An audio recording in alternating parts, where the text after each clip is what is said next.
This is an EKCO U243, which is a series strung budget radio from the 1956. It's in lovely condition, really nice condition cabinet. Pretty basic, straightforward set. It's got no flywheel tuning. It's long wave, medium wave, VHF. Quite attractive looking radio. Plastic sort of knobs here. It's got a small magic eye for FM tuning and AM tuning. A selector switch around the side here for band selection. And if you have a look in the back here, it's a pretty basic layout. It's the dropper resistor here for, let me zoom in a bit so you can see, dropper resistor here for dropping the HT. This is the rectifier, output valve, detector valve, first and second IF and FM front end, probably AM front end as well. It's got a nice large speaker up there, I don't know if you can see that. It's got quite a large speaker, which is nice, so it should have quite a good sound. It's got this is the tone control. It's got 2 positions or 3 positions, low, medium and high. This screw adjustment here disconnects the internal speaker if you want to use it on an external speaker system. The valves all initially look okay, but we'll need to check those first off. But I'm going to power the setup now. I've had it up running briefly and then found the video wasn't working properly, so I'm going to power the setup, and as you'll hear, straight away you'll see there's no backlight, but that's not the end of the world. We can fix that. That's just a pygmy bulb.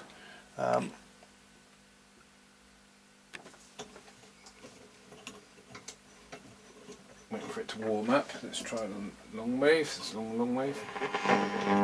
There's a lot of buzzing and stuff. It sounds like the filter caps are okay, but there's a lot of interference tonight, and it's because it's a series strung set. It's very intolerant of mains noise, which we suffer a lot from here. And I begin to realise this radio 4's coming through okay. That's on its own internal error, so that's not bad. Medium wave. As you can hear, a lot of mains hum, and that's possibly down to it. Poor filter caps on the input. Mainly noise, but clearly your output stage is working okay. That's not my signal generator, that's an actual test transmission being transmitted. In Las Vegas. But the problem is, caller may well lose that. It sounds quite weak actually. Operos is a very dangerous puncher. But it's got you can hear it's got decent bass. And at FM, well, doesn't seem to want to work on FM, to be honest with you. And I think that was possibly down to capacitors needed changing, but maybe this valve is bad seated. This is the FM not detector valve, the front end for the FM, so that's all a bit flaky. So what our next stage will be is to strip the radio down, get it out of its chassis, have a look underside, and go through it and check some of these voltages to make sure they're reasonably well in spec. Need to get another valve, another pygmy bulb for it. It's a pity my grandfather isn't still alive. He used to work in an electrical shop and he used to have hundreds of those. That would have been ideal. So replace that with another bulb, or possibly, I don't know, maybe even something a bit sort of lower power than it is now. So let's get it out of the chassis and go from there. So looks like initially we need to get the knobs off. So it's done by removing, zoom in so you can see.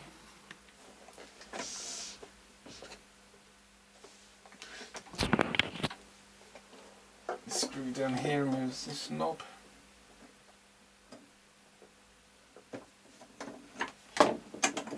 That's the selector changer.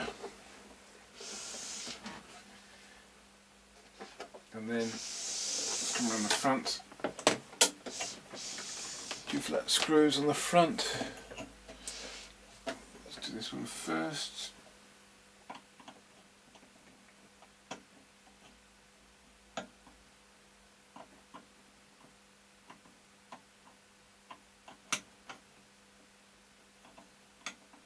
Be a bit careful with these screws because they can become a bit brittle with age. That's the tuning knob.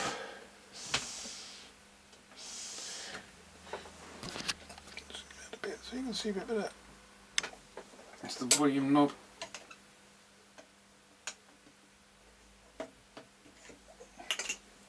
Okay. So unplug it from the mains.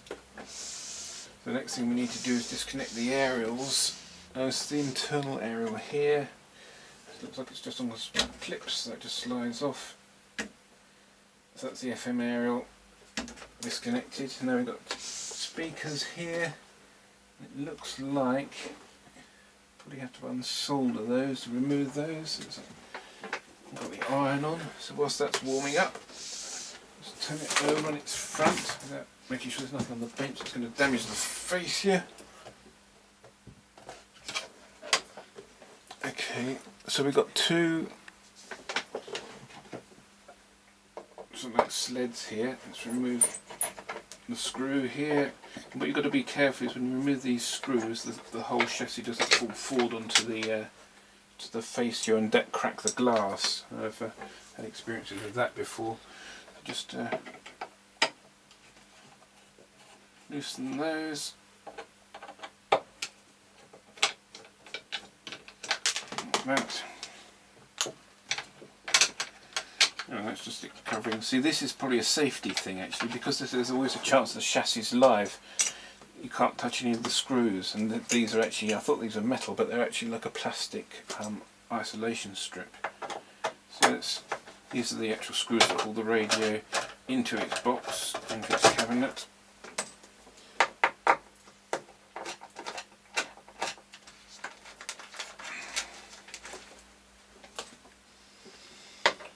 This way, run the risk of the radio falling forward, so you need to just support the radio, preferably not on the IF cans, something a bit more solid than that, because if it all lunges forward you could actually pull the whole transformer off its chassis. That's,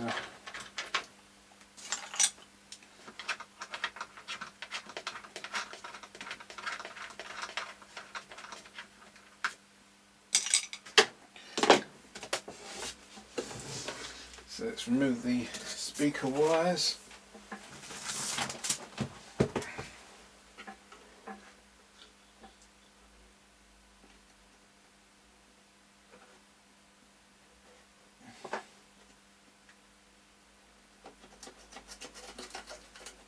I don't think this has ever been out of the chassis, to be honest with you.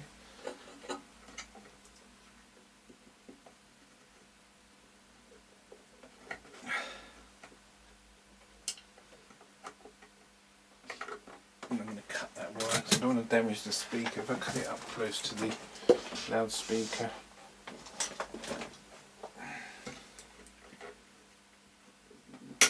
Okay, so that's the aerial disconnected, and that should slide out. Now,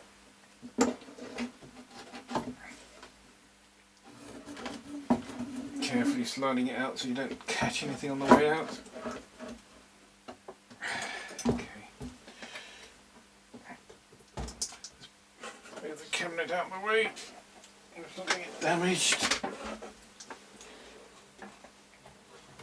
So there you go, there's the never been out. You can see the amount of cradle over the front of the radio. So zoom in a bit so you can see. There we go. So it does look like it's possibly had a new knob at some point. Now this is the Magic Eye.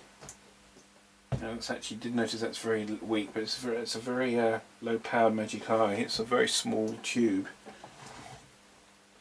So we look around here, and we've got a smoothing capacitor here, a wax capacitor that's definitely needed changing. That looks like a mains one. It's the main smoothing capacitor here.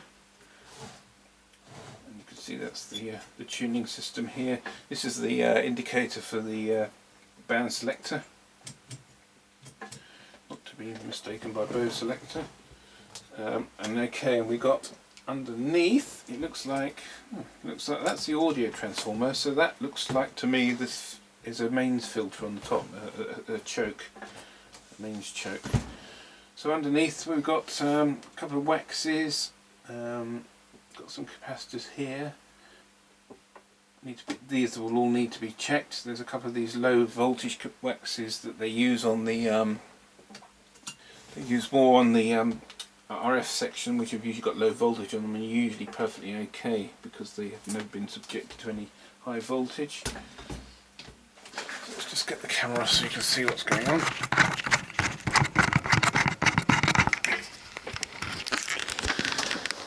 Okay. As you can see under here, it's the audio transformer, mains filtering capacitor here, just behind here. There's a waxy down here that will need to be replaced. There's a wax capacitor there that needs to be replaced. There's an electrolytic down here that will need checking. And you've got these small non-electrolytics here, these white things here. I don't know what these are. This is 400 volt DC. They will need checking. Probably on the grid of the IF stage. Now the other resistors here, though they'll probably be high, they'll probably be still fairly usable.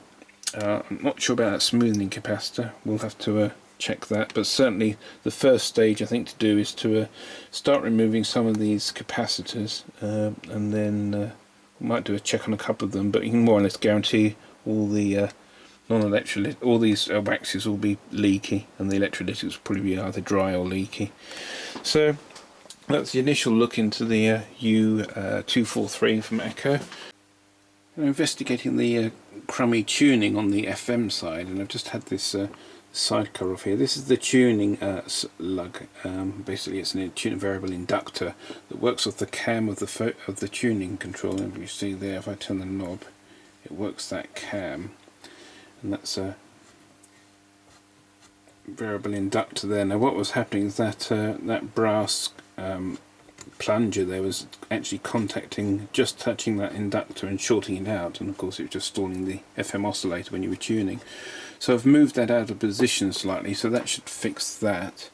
Capacitor wise, actually the capacitors aren't in bad condition. The capacitor that was here, that was the mains filtering capacitor, I've just removed that for the time being. I'm going to get some mains rated capacitors and put it straight on the back of the switch. You can see it's dumped all its wax everywhere, so that'll need a bit of a clean up.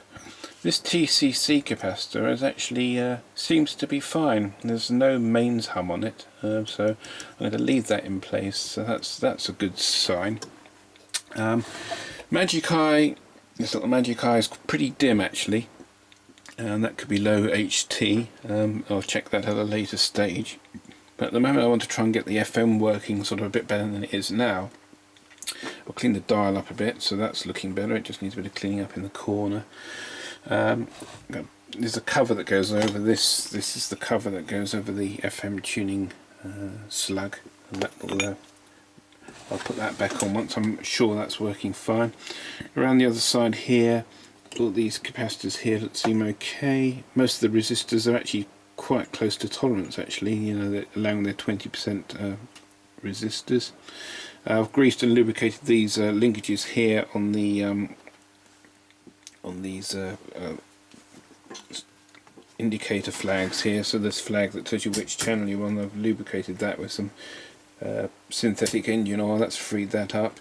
Now the FM is very insensitive, and I'm not sure why at the moment, and it could be just leaky capacitors inside, or it could be a weak valve, or maybe even misaligned.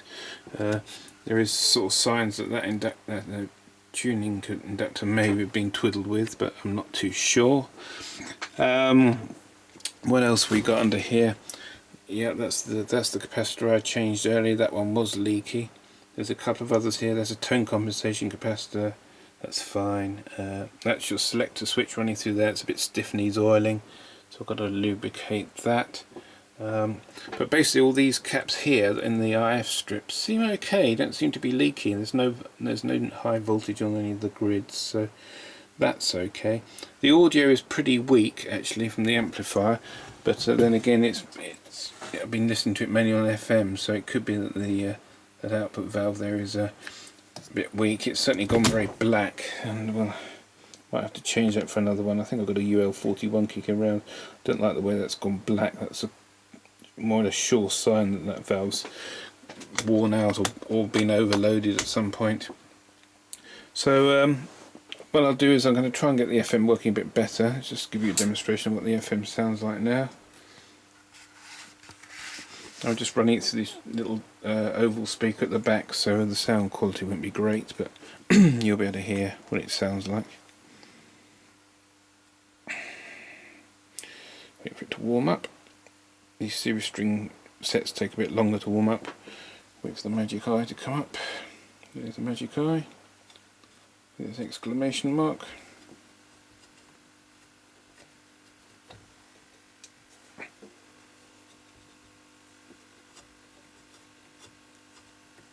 So that FM's totally dead now.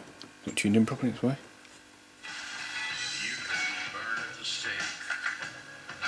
Okay, so it's working, but it's very weak. And it could be the detector tube's weak.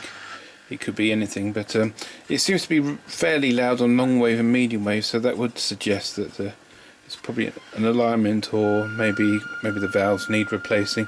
I've got loads of these valves kicking around. Unfortunately, you can't test these, so these have got these rim lock type valves in them, and I haven't got a valve tester that actually accepts that. But it's looking promising.